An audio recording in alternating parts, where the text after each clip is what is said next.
नमस्कार, मैं हूं आपके साथ अनुष्का। आइए बढ़ते हैं आज की खास खबरों की ओर।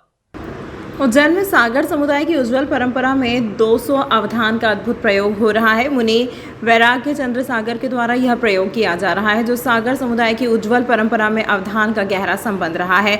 अवधान यानी ध्यान एवं संयम के माध्यम से उत्पन्न हुई धारणा शक्ति, स्मरण शक्ति का एक अद्भुत प्रयोग है। आत्मा के ऊपर लगे हुए ज्ञानावरणीय कर्म के टूटने हटने पर ज्ञान गुण का प्रभाव दिखने मिलता है।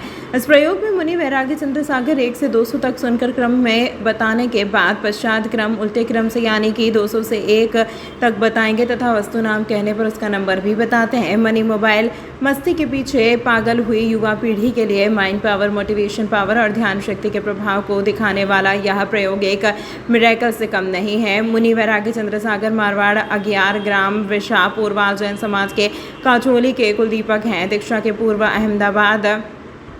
पूर्व अहमदाबाद साबरमती में सन 1998 में 12वीं कक्षा में गुजरात बोर्ड में दूसरे स्थान पर उत्तीर्ण हुए। रिजल्ट लेने के लिए भी घर नहीं आए और पूज्य सागर चंद्र सागर सूरी जी के चरणों में जीवन समर्पण कर आज से 26 वर्ष 1999 में दीक्षा स्वीकार किया।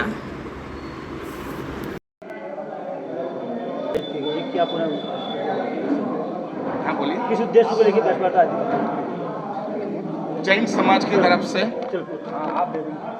10 अगस्त को 8:30 बजे मौनी बाबा आश्रम में जैन मुनि के द्वारा और हमारे गुरुदेव अशोक सागर सूरीश्वर जी महाराज साहब के निश्रा में एक अवधान का आयोजन किया गया है। अवधान मतलब शरीर लेवल पर नहीं, मन की स्वच्छता, मन की स्वस्थता, मन की तंदुरुस्ती, मन की आरोग्यता, इसका नाम है अवधान।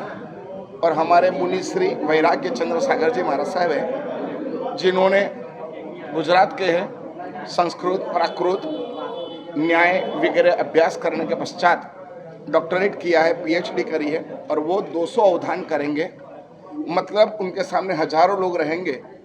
वो अलग अलग विभिन्न विषयों में, मतलब कुछ पर्वत के विषय में, कुछ नदी के विषय में, कुछ पुष्प के विषय में, कुछ दृश्य के विषय में, कुछ ध्वनि के विषय में, कुछ मैथमेटिक्स के विषय में विभिन्न प्रकार के प्रश्न करेंगे, विभिन्न प्रकार की चेष्टाएं करेंगे और वो ध्यान में बैठ कर के आज्ञा चक्रों को विकसित करके उन सभी चीज़ों को अवधारित करेंगे और उसको पूर्व के क्रम में बोलेंगे और पश्चात क्रम में याद रखेंगे, व्युत क्रम में मतलब बीच बीच में भी याद करेंगे और ऐसा एक अवधान करने जा रहे हैं।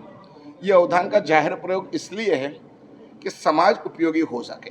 जैसे योगासन समाज के लिए कल्याणकारी है, वैसे ही धारणा वो समाज के लिए और कल्याणकारी है, क्योंकि आने वाला समय शरीर के लेवल पे नहीं, मन के लेवल के रोग को निमंत्रण देने वाली प्रक्रिया में हम आगे बढ़ रहे हैं। मोबाइल, एआई और विज्ञान टेक्नोलॉजी साधनों का जितना हम उपयोग कर रहे हैं, इतना ही हम चंचल, हम इतने ही स्ट्रेस की अनुभूति कर रहे हैं। तो धारणा, अवधारणा योग ऐसा है जो इन सभी तकलीफों में से हमको दूर ले जाती है। ऐसे शतावधान का आयोजन पहले किया था, अभी 200 अवधान का आयोजन मौनी बाबा आश्रम में रखा गया है। 10 तारीख को है। कितनी बजे से आरंभ होगा, कितनी बजे तक चलेगा ये? 8:30 बजे प्रारंभ हो जाएगा और शायद 12:30 से 1 बजे तक ये चलेगा। अभी जो प्रेस वार्ता हमने इसलिए आयोजित की कि 10 अगस्त को मोनतिल गंगा घाट पे एक 200 अवधान का कार्यक्रम हमारे संघ में चातुर्मा से विराजित हैं पूज्य आचार्य भगवान श्री अशोक सागर जी महाराज साहब, उनके शिष्य जिन्होंने पीएचडी कर रखी है, विद्वान मुनिराज हैं डॉक्टर वैराग्य चंद्र सागर जी, वो 200 अवधान का एक अचंभेकारी आयोजन, ध्यान साधना का एक बहुत विलक्षण आयोजन जो उज्जैन के इतिहास में भी इतने बृहत पैमाने पर पहली बार होने जा रहा है, उसको आयोजित हम कर रहे हैं, जिसमें देश भर से लोग आएंगे, उज्जैन संघ के लोग भी सब पधारेंगे। उसकी जानकारी के लिए आज हमने प्रेस वार्ता आयोजित की थी और उस कार्यक्रम को वृहद रूप से बनाने के लिए सबके पास ये सूचना पहुंच जाए, इसलिए आप सबको यहाँ पे हमने आज आमंत्रित किया था। कितनी बजे और कहाँ पर आयोजित किया? ये कार्यक्रम मौन तीर्थ गंगा घाट, जहाँ पे अभी वर्तमान में पीठाधीश्वर सुमन जी हैं, वहाँ पे सुबह 8:30 बजे से प्रारंभ होगा और एक अनुमान है कि करीब 3.5 घंटे 3 घंटे का आयोजन चलेगा, तो 12:30 से 1 बजे बजना चाहिए उसमें। कितने दिवसीय कार्यक्रम जी? ये 1 दिवसीय आयोजन है, 1 दिवसीय कार्यक्रम है, ध्यान साधना का कार्यक्रम है। गुरुदेव ने भी विस्तार से इसके बारे में बताया कि वहाँ जो जनता उपस्थित होगी उसमें से करीब 200 प्रश्नोत्तरी होगी और वो पूरे जो आचार्य जो हमारे गुरुदेव हैं वैरागी चंद्र सागर जी उसको धारण करेंगे। वो फिर आगे से, पीछे से, बीच से हर क्रम में उसका उत्तर देंगे, जैसा वो पूछेंगे वैसा वो उत्तर देंगे।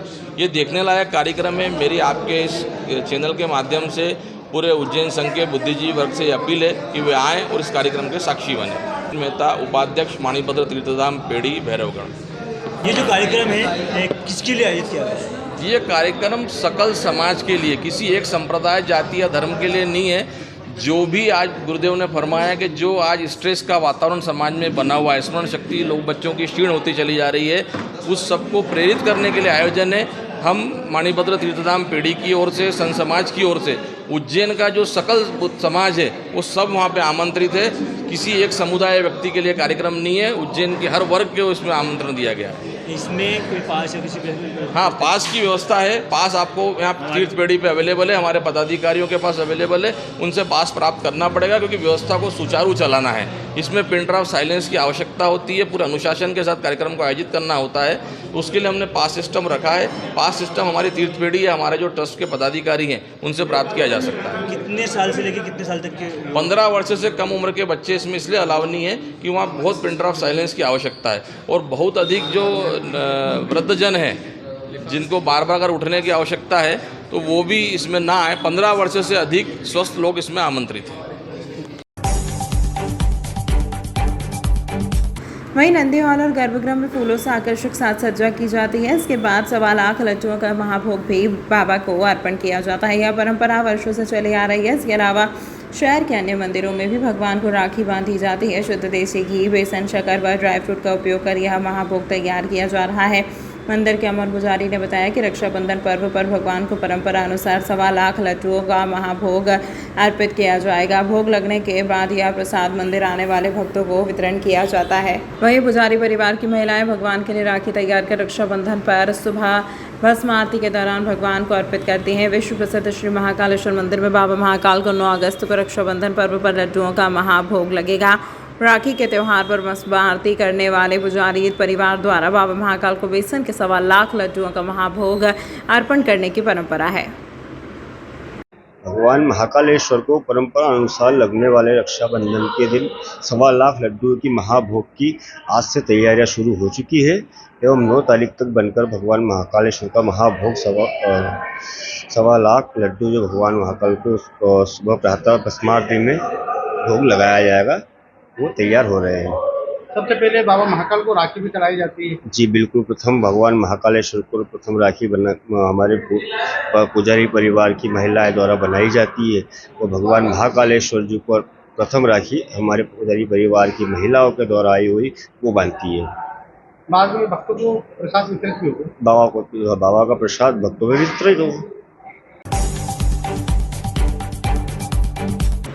राष्ट्रीय राजमार्ग लॉजिस्टिक्स प्रबंधन से अनुबंधित ठेकेदार फर्म कटक की MS इंफ्रा इंजीनियर्स कंपनी ने स्टेशन के माल गोदाम क्षेत्र में रोपवे के फर्स्ट बोर्डिंग स्टेशन की नींव खड़ी करने को लेआउट डाल JCB से खुदाई शुरू की। बताया गया है कि 2 वर्ष में प्रोजेक्ट पूरा होगा। प्रोजेक्ट पूरा होने पर श्रद्धालुओं को हवाई मार्ग से महाकाल दर्शन का नया अनुभव और पर्यटन तथा रोजगार को नया आयाम मिलेगा। परियोजना की रूपरेखा के अनुसार रोपवे के लिए कुल 11 टावर और 3 बोर्डिंग स्टेशन बनाए जाएंगे। पूरे हवाई ट्रैक की लंबाई 1762 मीटर होगी। रेलवे स्टेशन से महाकाल मंदिर तक का यह सफ़र मात्र 5 से 7 मिनट का होगा। यह सफ़र के लिए मोनोकेबल डिटैचेबल गोंडोला पर आधारित 48 आधुनिक कोच उपलब्ध रहेंगे, जिनमें प्रत्येक में 8 यात्रियों की बैठक क्षमता होगी। सुविधाजनक यात्रा के साथ साथ यात्रियों को सभी स्टेशनों पर प्रतीक्षालय, फूड जोन, पार्किंग और शौचालय जैसी सुविधाएं भी उपलब्ध रहेंगी। तकनीकी ड्राइंग और डिज़ाइन को जियो टेक्निकल सर्वे के आधार पर अंतिम रूप देने के बाद अब कार्य वास्तविक रूप में शुरू हो गया है। विकास कार्यों के दौरान बाधित यूटिलिटी सेवाओं, बिजली लाइन, पानी की पाइपलाइन, टेलीफोन लाइन आदि को पहले ही शिफ्ट कर दिया गया है। प्रोजेक्ट पर राष्ट्रीय राजमार्ग लॉजिस्टिक्स प्रबंधन के रविंद्र गुप्ता और इंजीनियर मनोज माली सहित MS इंफ्रा इंजीनियर्स कंपनी के प्रतिनिधि पार्थ जी टीम काम कर रही है। इस अंक में फिलहाल इतना ही। अगले अंक में आपसे फिर होगी मुलाकात। तब तक के लिए नमस्कार।